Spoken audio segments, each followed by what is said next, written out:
do you know what?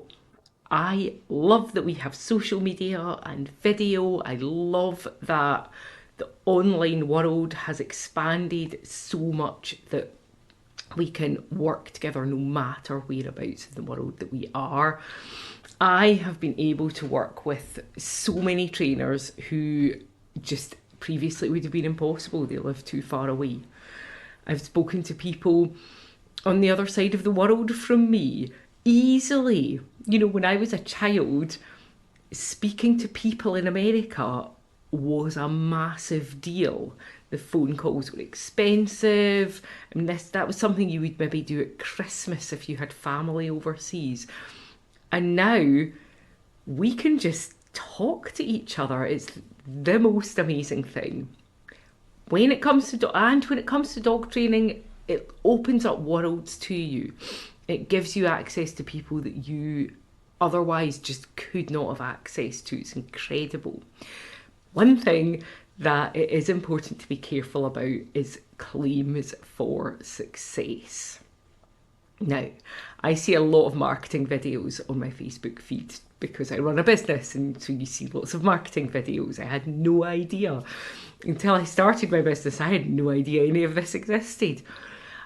And what I see a lot of with dog training is people confidently claiming to have fixed things. Right, this is now resolved. Now this dog doesn't have a problem anymore.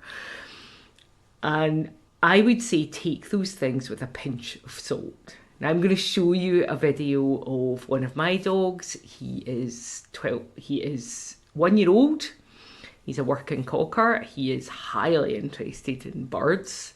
He knows how much fun it is to chase crows. He even briefly caught one once. That really startled him, and he just spat it straight back out again. But he has all of those experiences behind him, and yet I could still send him off to do a retrieve where there are crows in the background. When you look at the video, one flies into the air as he approaches, and he does nothing about the birds. He tries to pick up the toy, he fumbles it, he sniffs around a bit, and then he picks up the toy and then he runs back. And he at no point attempts to chase the crows, not even the one that flies in front of him as he approaches. Now, I could easily put that on my social media and say, look at this. This dog's prey drive is now cured. He can ignore birds. And it would be a lie. He can ignore birds, and he is learning very well to turn away from them. But this will be lifelong work with this particular dog. He's a breed that was created to find birds and rabbits, all sorts of small things that people like to shoot, and make them move. That's what he is bred to do. He's bred to find them and go really close to them so that they move. And without a lot of training, they usually will chase them too, because that's the most obvious thing to do. If you're a dog and you're very close to something that moves fast, chasing is the obvious thing to do. So that will never be fixed. I will always be working on it with him. I've no doubt he'll get better as he matures. But to suggest that this is it all fixed and now this dog has no interest in birds, which is what a lot of the marketing videos I see seem to be suggesting, that's simply not true. If you have a dog with a high prey drive like I do, I've got 2 of them, then what you need to do is learn to work with your dog and expect to keep working with your dog for their whole life. It does not wear off. In fact, I had a conversation with a friend only today where she talked about having to fish her 13-year-old Cocker Spaniel out of a river because the dog had seen a duck. This particular dog was very excited by ducks, and she'd seen a duck and off she went. 13 years old, didn't stop her. And then she just couldn't get back out of the river. Her body wasn't up to that. So let me show you my video. So here he goes, off to get his little toy. There's the crow flying up in front of him. There's two others sitting on the ground, just in front of where he is now. He fumbles with the toy and drops it, and he fiddles around for a bit before he picks it up. He completely ignores the birds. Now he's got the toy. Here he is, running back as fast as he can, as fast as his wee legs will go, with his little toy. So look at that, cured. No interest in birds.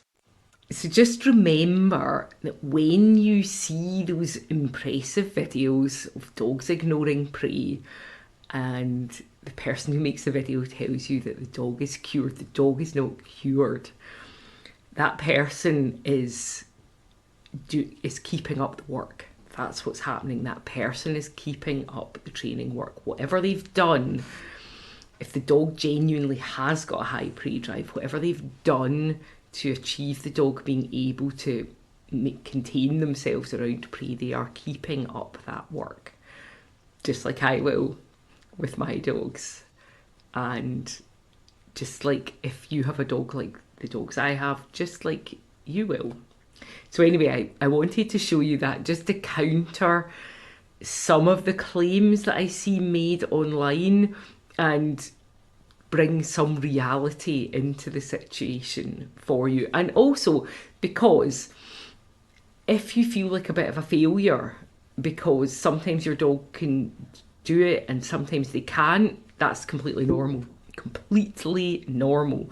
Don't feel like a failure. You have done nothing wrong.